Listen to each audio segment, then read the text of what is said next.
এবং এই সুযোগ সুবিধার সাথে সাথে এটাও মাথায় রাখতো যে কফির কোয়ালিটি যেন কম্প্রোমাইজ না হয়, যার কারণে মার্কেটে যে বাকি যে কম্পিটিটর ছিল, বাকি যে কফি শপগুলো, তারা স্টারবাক্সের সাথে পারতেছিল না। স্টারবাক্স আরও একটা কৌশল অবলম্বন করে। স্টারবাক্সের যে স্টোর, সেই স্টোরের যে স্থান নির্বাচন নিয়ে তারা অনেক বেশি পার্টিকুলার ছিল। তারা তাদের স্টোরের ম্যাপ এমনভাবে তৈরি করে যে মানুষ যাতে বাসা থেকে বের হইলেই যাতে একটি স্টারবাক্সের স্টোর পায়।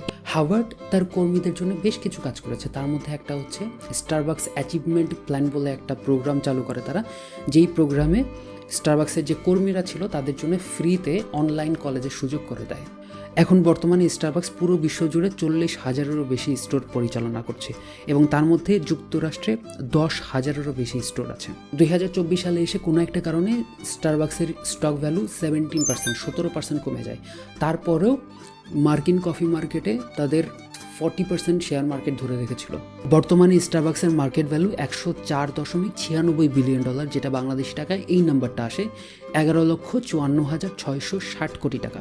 2025 সালে চায়নাতে আরও 9,000টি স্টোর খোলার পরিকল্পনা করছে স্টারবাক্স।